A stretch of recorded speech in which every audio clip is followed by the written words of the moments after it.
Ndugu zangu wananchi wa Morogoro, tumekuwa kwenye mkoa wenu, leo ni siku ya pili, na tunawashukuru sana kwa jinsi ambavyo mmetupokea.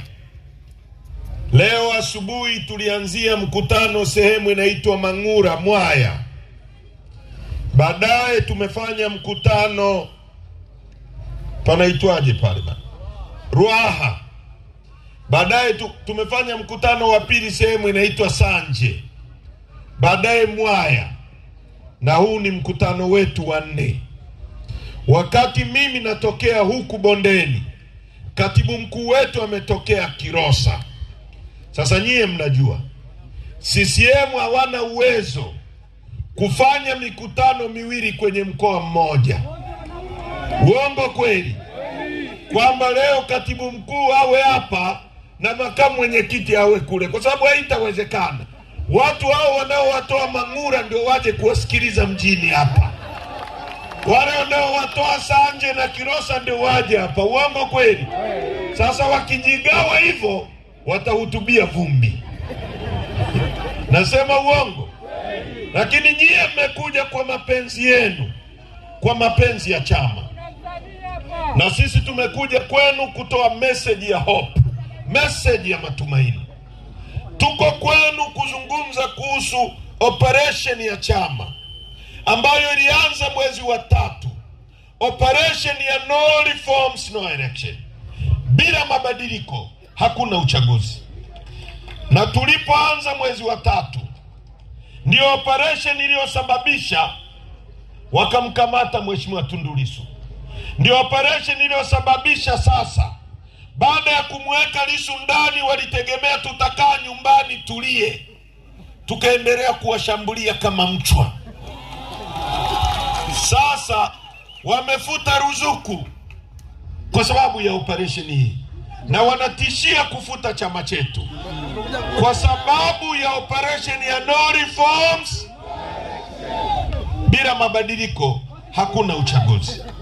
Kwa nini tunazungumza kuhusu uchaguzi, kuhusu uchaguzi, kuhusu uchaguzi, kuhusu uchaguzi?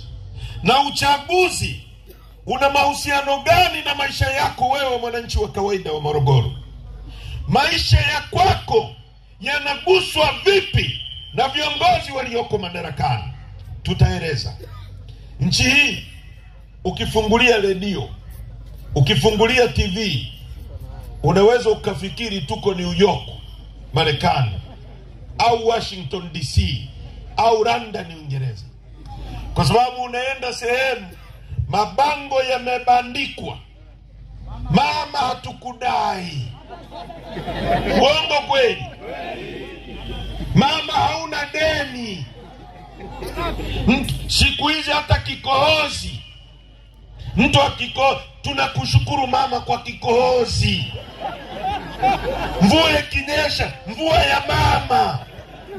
Nasema uongo? Mvua ya mama, sio? Sasa nchi hii propaganda ni nyingi. Nchi inaendeshwa kwa uongo na propaganda. Chombo cha habari, vyombo vya habari, wajibu wa vyombo vya habari ni kuelimisha, kuburudisha na kuhabarisha. Vyombo vyetu vya habari vimeweka pembeni maudhui ya kuelimisha watu, vinajaza matope kwenye vichwa vya watu. Vimeweka kando habari za kuhabarisha, kwa sababu leo ukiangalia ziara yetu huwezi kuikuta kwenye chombo cha habari cha serikali ambacho wote tunalipia kodi. Vimeweka pembeni hoja ya kuhabarisha. Wanafanya kidogo burudani na kuelimisha na kupampu uongo kwenye vichwa vya watu. Sasa sisi tuna wajibu wa kuelimisha wananchi, na tutakutana nao kijiji kwa kijiji. Na sasa hivi teknolojia imeenda mbele. Wakina Mwalimu Nyerere walizungumza wakati ule magazeti yakiwa ya wakoloni, lakini habari iliwafikia wananchi. Leo zama za digitali hizi tutawafikia. Ndio maana tuko kwenu. Tunakuja kuzungumza kuhusu uchaguzi. Uchaguzi una mahusiano gani na maisha yako? Nchi hii kwa sababu ya propaganda ni rahisi ukamwambia mwanaume kwamba unajua wewe ni mwanamke, akakimbia kwenda kujichungulia chooni kama yeye ni mwanamke au mwanaume. Uongo kweli? Na wakati anajua yeye ni mwanaume. Sasa nchi ina matatizo hii.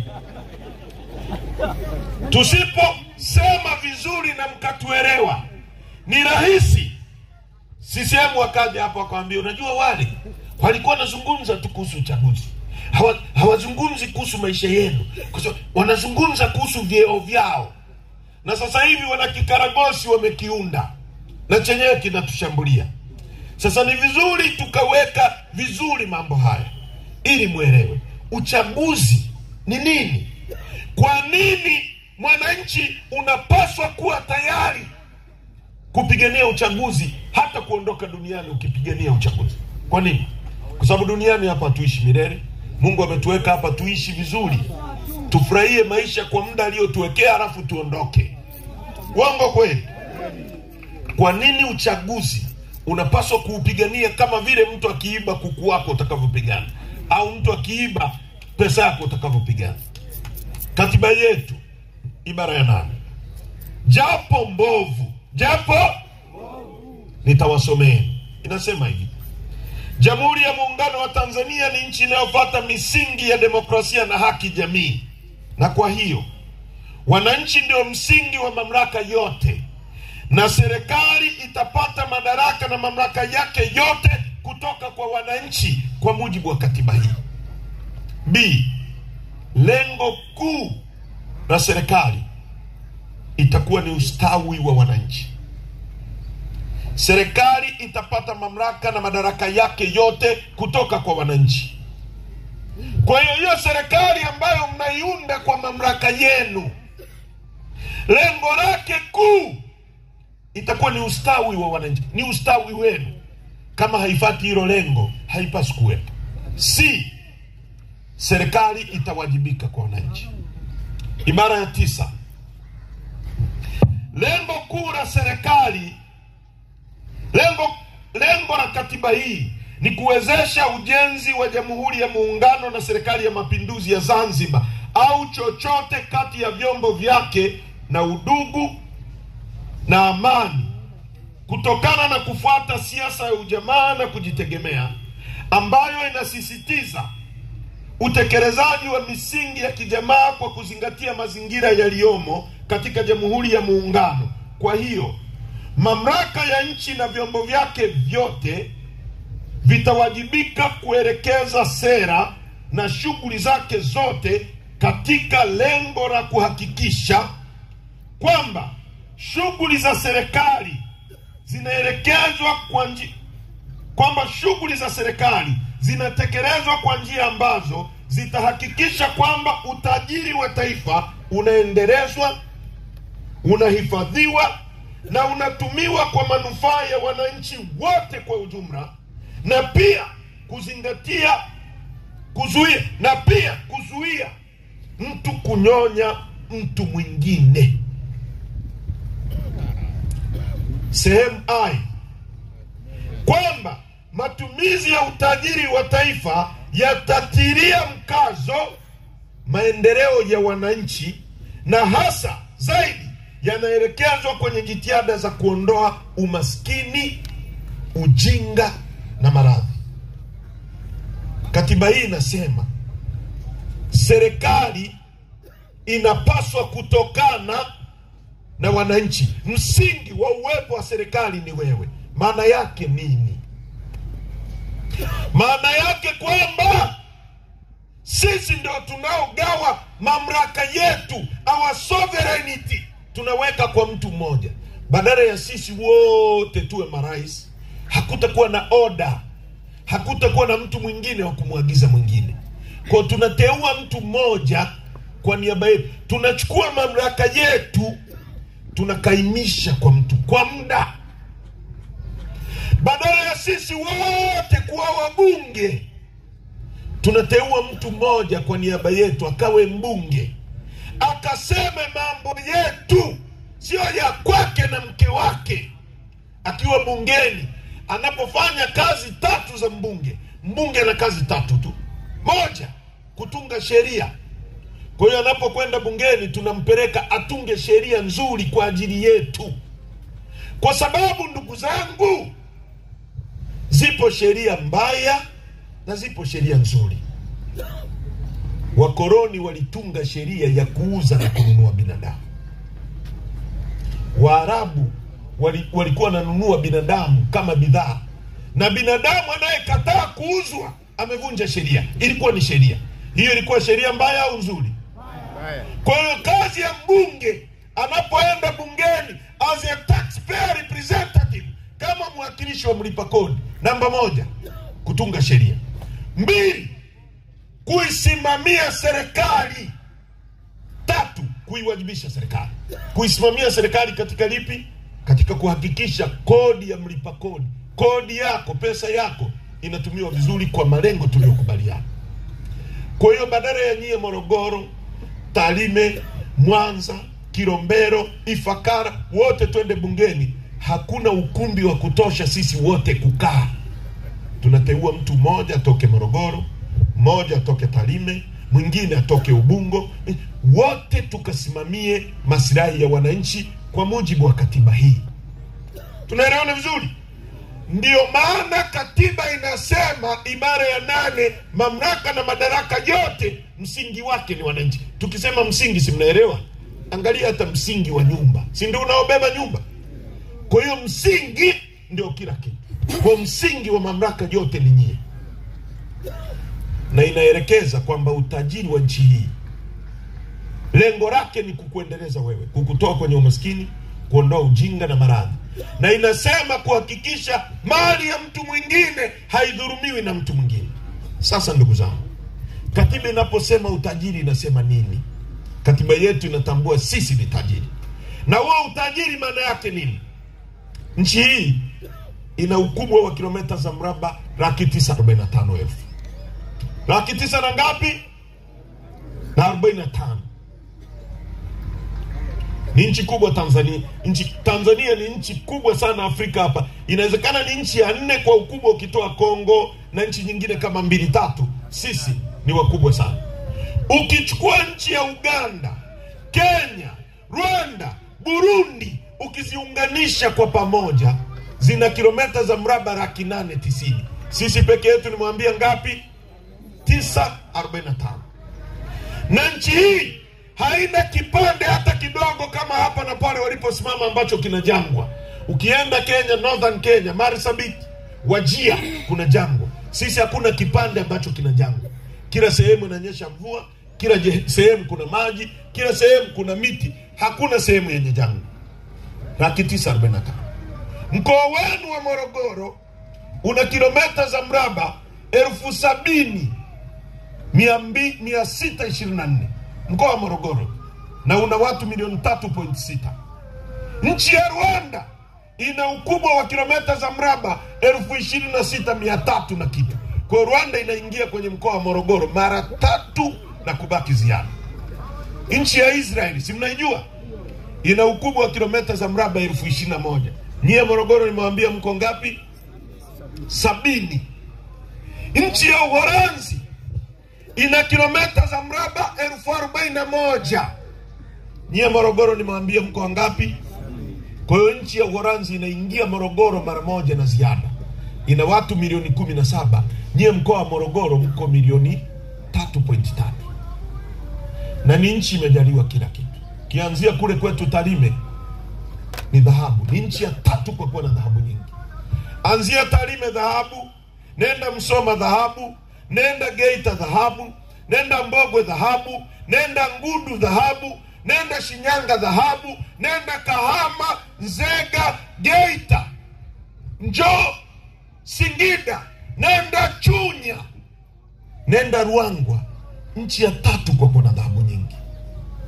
Ni nchi pekee duniani ina madini yanaitwa Tanzanite. Hayapatikani kwingine kokote duniani. Nchi ambayo ina mlima mrefu kuliko yote Afrika. Mlima namba 1 Afrika kwa urefu, wenye maajabu, wenye theluji juu yake. Mlima Kilimanjaro, wa 2 duniani baada ya mlima Everest. nchi ambayo ina ziwa pana kuliko yote Afrika, la pili duniani ziwa Victoria. Nchi yenye ziwa lenye kina kirefu kuliko yote Afrika, la pili duniani ziwa Tanganyika. Nchi ambayo inatoa madini ya nickel na cobalt yanayotumika kutengeneza injini za ndege na betri za simu mnazozitumia, yanatoka Kabanga, Kagera, mkoa wa Kagera, Tanzania. Nchi yenye madini ya urani yanayotumika kutengeneza mabomu ya nuclear yako Seru, yako Singida. Nchi yenye kopa, kule Ruangwa tunachimba kopa. Kopa ndio hizi zinatengeneza nyaya zinazotumika kusafirisha umeme. Nchi yenye gesi, gesi yetu ni futi za ujazo trilioni 54.5. Ni nchi ya 3 Afrika kwa kuwa na gesi nyingi. Nchi ambayo ina almasi, kienda Mwadui ni almasi. Tulikuwa Uranga jana, tunakutana na Gemstone inaitwa Ruby. Nchi yenye makaa ya mawe, deposit yetu ya makaa ya mawe tunachimba miaka 100. Nchi yenye chuma, na sehemu zingine Mungu aliweka chuma chini ya ardhi kinachimbwa. Sisi aliweka mlima. Ukienda sehemu inaitwa Liganga pale Ludewa, ameweka mlima wa chuma. Na Mungu alivyotupendelea, ametupa mlima wa chuma, akatupa na makaa ya mawe ya kunyanyushia, na akatupa na mchanga wa kukisafishia hapo Iringa. Sasa watu kama India wanachuma, alafu hawana makaa ya mawe ya kunyanyushia. Makaa ya mawe wanafuata Tanzania, yanapitaga hapa yanaenda bandarini. Hamjai kuyaona yale maroli? Sisi tunachuma, tuna makaa ya mawe ya kunyanyushia, na tuna mchanga wa kusafishia. Kwa nini watu wetu ni maskini? Katikati ya utajiri wote huu, kwa nini watu wetu ni maskini? Tunaongozwa na watu wasiokuwa na uwezo, watu ambao wanaendekeza impunity. Hawachagui watu based on merits kwa uwezo wao, wanachagua watu kwa kupendeleana. Tuna watu wako madarakani ambao hawana uwezo, ambao wanaua nchi. Tunaongozwa na wajinga. Nchi iko kwenye matatizo, iko kwenye msiba.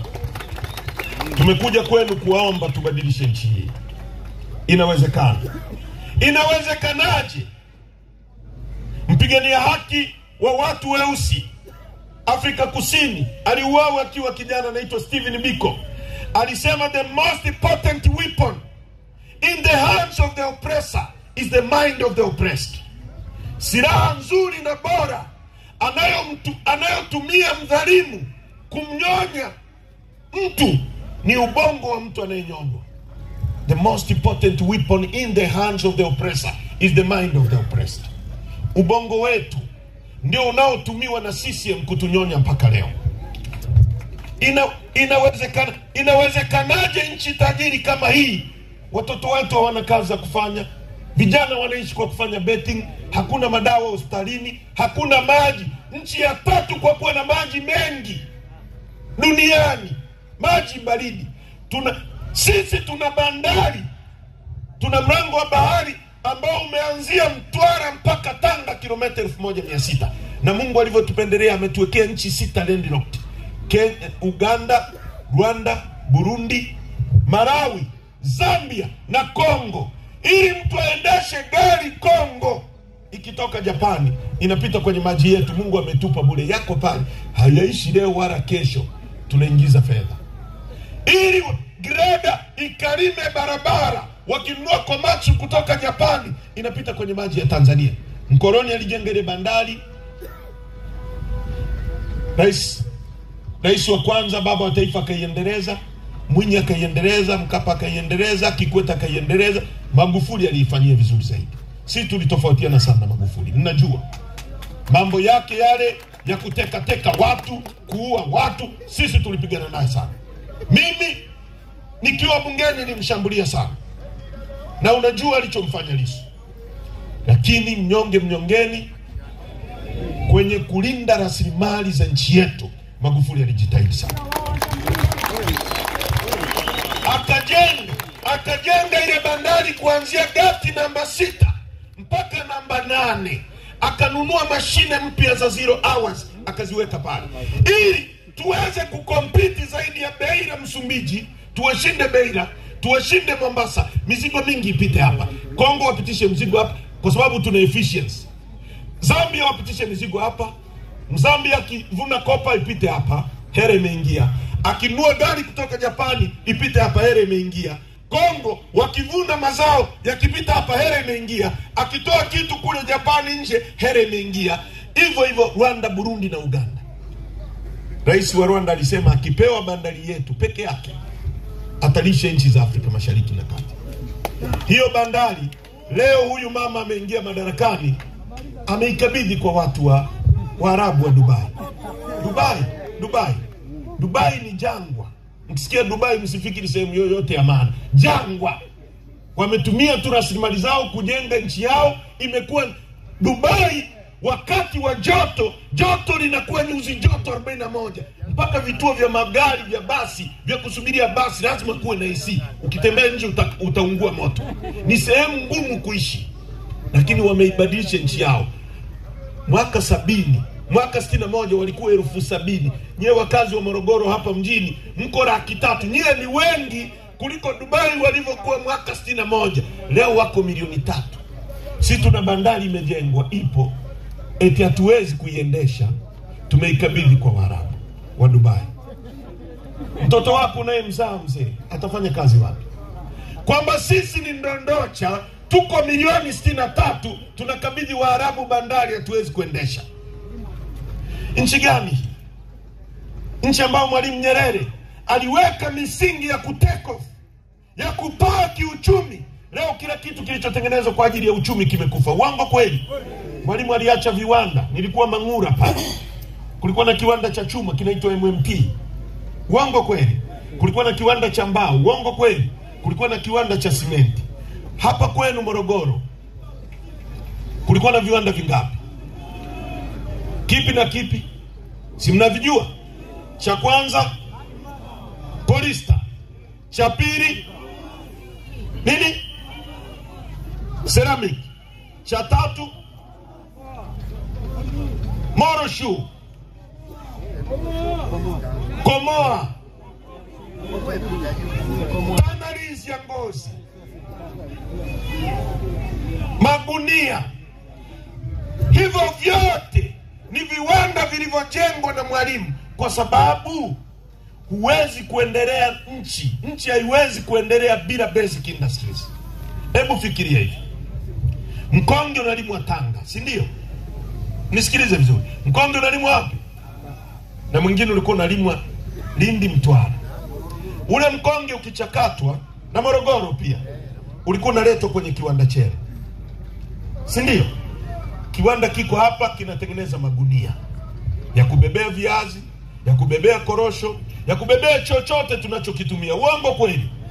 Hicho kiwanda kinakuajiri wewe. Leo mtu akivuna viazi Njombe, pesa akinunua gunia, hiyo pesa inakuja kwenye kiwanda cha gunia cha Morogoro, inakuajiri wewe mwananchi wa Morogoro, kwa sababu kiwanda ndio sehemu pekee anaweza kuajiriwa mtu mwenye elimu kubwa na asiye na elimu. Kiwandani atakuwepo engineer, atakuwepo na mtu wa human resource, atakuwepo na mtu wa mahesabu, hao ni wataalamu wamsomea, lakini atakuwepo technician. Kiwandani pia atakuwepo na mama ntilia anayewauzia wafanyakazi wa kiwanda chakula. Kiwandani atakuwepo na dereva anayeendesha magari ya. Kiwandani atakuwepo na mbeba mizigo anayepakia mizigo. Kwa hiyo kiwandani anaajiriwa kila mtu mwenye elimu na asiyekuwa na elimu. Kiwanda vilivyokuwa mfano cha gunia. Leo nchi hii inatoa bilioni 70. Tunaagiza magunia kutoka India. Mkonge umekufa. Tanga, Lindi, Tanga, Lindi, Mtwara na Morogoro. Mkonge umekufa. Uongo kweli? Leo tunatoa bilioni 70. Tunaagiza magunia. Kama kile kiwanda kingekuwa hapa, hizo fedha zingeingia kwenye hicho kiwanda, zingekuajiri wewe, usingekuwa unafanya betting mtaani. Wewe ukipata pesa unajenga, unamwajiri huyu fundi. Huyu fundi akipata pesa ananunua mboga kwa mama anayeuza mboga. Yule mama akipata pesa anaagiza bodaboda amletee mboga nyingine. Bodaboda ananunua mafuta kwenye kituo cha mafuta. Yule anaajiri mlinzi, mlinzi ananunua kwako kitanda. Pesa inazunguka miongoni mwetu. Leo leo tunachukua pesa ndani ya nchi, tunaagiza magunia nje ya nchi. Tuna uongozi hapo? Na wauliza Morogoro, kuna uongozi hapo? Tukisema hapa kwao CCM mnaojiita CCM, tumekosea nini? Si tunasema tutafufua viwanda ili viwape ajira. Tumekosea nini hapo? Inakuaje nchi hii?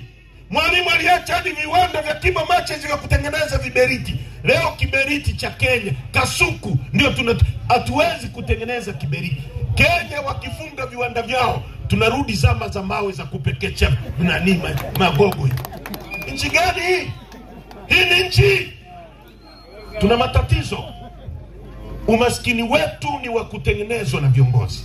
Mwalimu aliacha viwanda vya redio, Philips Arusha, General Tyres. Mimi nimekuwa, babangu alikuwa na Land Rover, tunanunua tairi za General Tyres za Arusha. Leo tuna bodaboda kila kitongoji nchi hii. Tairi ya bodaboda ikiisha hapa, pesa inatoka hapa inakwenda kwa Guangzhou China kuagiza bodaboda tairi. Nyie mtapataje ajira?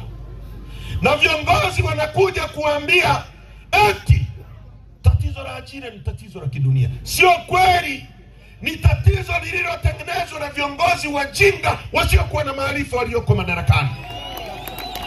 Tatizo la ajira Tanzania ni la kutengeneza, na lazima tubadilishe hali hii. Lazima tubadilishe hali hii. Nyie mko mitaani hamna kazi kwa sababu walioko madarakani hawana maarifa. Wamefika mwisho na matatizo hayawezi kutatuliwa na kiwango kile kile cha fikra kilichosababisha matatizo haya. Haiwezekani, ni principle hiyo. Problem cannot be solved with the same level of thinking that created them. Tunahitaji akili ya juu zaidi itatue hayo matatizo. Uongo kweli? Matatizo ya kukosa ajira yamesababishwa na nani? Sasa itatatuaje ya matatizo? Ni watu wanakuja na uongo kila mwaka, mwaka baada ya mwaka. Mwalimu Nyerere alisema mtu mwenye akili akikuambia jambo la kipumbavu, ukikubaliana naye anakudharau. Yaani wewe una akili, mimi nina akili, na kuambia hiyo gari ni pikipiki, ukikubaliana na mimi nakudharau.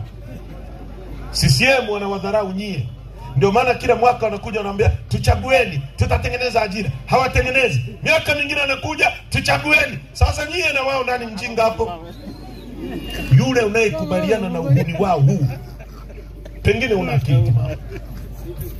Inakuaje kwenye nchi kama hii? Tuna nchi kubwa yenye watu milioni 60. Eti uwanja wa ndege wa Kia unakabidhiwa kwa Mwarabu wa Dubai ya uendeshe. Oman uwanja amejenga mwalimu, upo pale, mtalii akitua $55 akiwa anaondoka $55. Hiyo hatuwezi kukaa tukakusanya. Tumemkabidhi Mwarabu wa Oman atukusanye. Leo thank you very much. Mabasi ya mwendo kasi, serikali imekopa, imejenga barabara za BRT pale Dar es Salaam. Uongo kweli? Zipo pesa, sisi tutalipa. Deni serikali inalokopa unalipa wewe. Ndio maana makusanyo ya nchi tunakusanya trilioni 1 bilioni 400. Bilioni 900 zinakwenda kulipa deni, bilioni 500 zinaingia kwenye mishahara. Ndio maana serikali haiwezi kufanya kitu bila kwenda kukopa tena. Imekuwa kama askari wetu wanaoteswa, anakopa kwa mangi mpaka anaacha kadi ya mshahara pale, ukitoka tu mangi akate pale. Uongo kweli? Kwa sababu serikali imewatesa walimu hivyo hivyo. Uongo kweli? Serikali yetu nayo inaishi hivyo. Inakopa, inarudishia, inakopa, inarudishia. Leo wewe ndio unalipa deni la taifa. Tunaelewana? Tumekopa leo, tumejenga barabara za BRT, alafu unasikia tumeingia na kampuni ya nini? Ya Uarabuni, mkataba wa kuendesha mabasi ya BRT kwa miaka 10.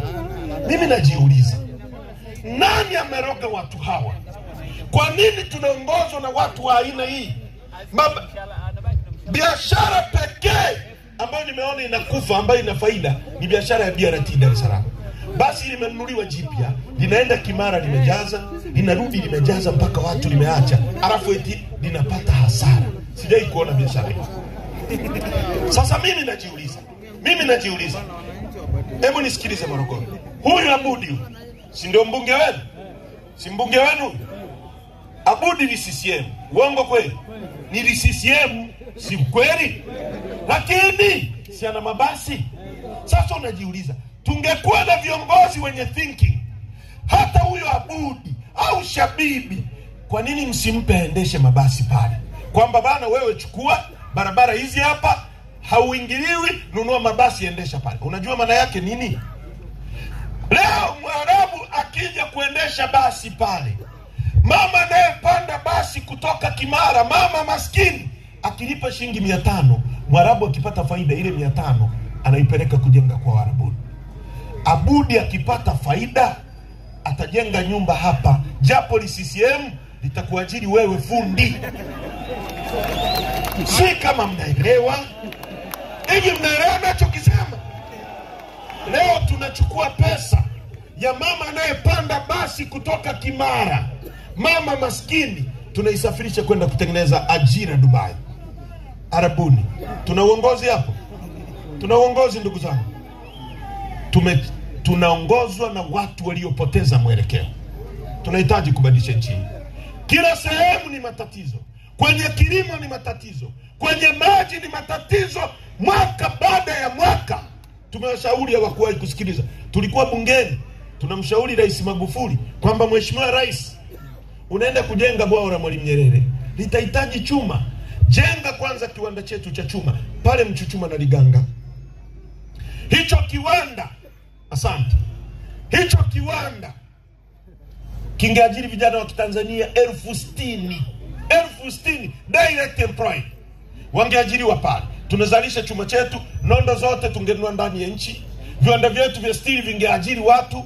Bado watu ambao wangepata contract kwenye kile kiwanda tungewauzia Kenya chuma, tungewauzia Uganda. Magari yote ya chuma kingenunuliwa kutoka. Mabati tunaagiza sheets kutoka nje, tungetengeneza sheets za kwetu, tungetengeneza basic industry ya chuma. Nchi ingechukua hatua haraka sana. Kilikuwa kinaenda kujengwa kwa dola za Kimarekani bilioni 3, trilioni 7.8. Tunachimba chuma kwa miaka 100 kwa kiwanda hicho. Halafu nikamwambia, ukimaliza kujenga hicho kiwanda, sasa waite Waarabu wanaokujengea bwawa, waambie njoo mnijengee bwawa shingapi? Trilioni 5 hizi hapa, lakini chuma chote nunua hapa. Kwa hiyo unawapa pesa kwa mkono huu, unazirudisha ndani ya nchi kwa mkono huu. Tunaelewana Morogoro? Hawakusikiliza. Leo kwa miaka 3 tu serikali imeagiza chuma nje ya nchi cha trilioni 10, ambacho tungejenga kiwanda chetu cha trilioni 7.8 tuchimbe miaka 100. Kuna akili hapo? Unapataje uchumi wa kuajiri vijana? Ndio maana mashule hayana walimu, ndio maana askari hawatoshi, watumishi wa umma hawatoshi. Kwa nini? Serikali inasema haina uwezo wa kuajiri. Sio kwa sababu hatuna uwezo wa kuajiri. Huwezi kuwa na nchi ambayo inatumika kama conduit. Maji ya mto unaweza kuwa na maji kwa muda ukafura, lakini yakapita yote yakapotea. Lakini ziwa linaweza kushikilia muda mrefu. Uchumi lazima ujigeuze uwe kama ziwa, kupokea na kutokuachia kwa haraka. Sasa wewe kile unachozalisha unakitoa nje kuagiza vitu. Unaagiza kuliko unachozalisha. Utakuwaje nchi hapo? Kama tomato sauce. Watu wanalima nyanya Kiroro, hapa Morogoro tomato sauce zinaagizwa American ketchup. Tulikuwa Muheza, wanazalisha machungwa namba 1 duniani. Lakini unazunguka kwenye shelf za supermarket, unakuta cereals ya Afrika Kusini ndio inauzwa hapa. Juice. Hatuwezi kukamua machungwa yetu tukatengeneza juice. Nchi gani? Viazi vinazalishwa hapa. Unaenda kwenye maduka unakuta raise, vile viazi vya kukatakata vimetoka Afrika Kusini, tumegeuzwa dampo la takataka. Nyie vijana mtapataje ajira? Ndio mnakaa mnashindana vijiweni goli la mama. Ujinga mtupu. Si Mkwara sio amefanya nini? Maisha yenu yanaumizwa na watu wasiokuwa na uwezo. Wamewafanya maskini, wanakuambia aliyeko juu mgoje chini. Mpaji Mungu. Kweli mpaji Mungu. Ndio maana ametuweka kwenye nchi nzuri yenye dhahabu namba 3 duniani. Ndio maana ametuweka kwenye nchi yenye Tanzanite peke yake duniani. Alipenda tuishi vizuri. Mungu anataka wote tuendeshe magari. Tuna uwezo. Inakuwaje nchi kama Singapore ina bahari tu, ina maisha mazuri kuliko sisi? Per capita income ya mtu wa Singapore ni $85,000, zaidi ya milioni 200 kwa mwaka, ambayo ina bandari. Sisi tuna bandari, tuna makaa ya mawe, tuna chuma, tuna almasi, tuna ardhi, tuna kila kitu. Nikisema hapa anakuja Mungu, twende mbinguni, barabara hii hapa kiingilio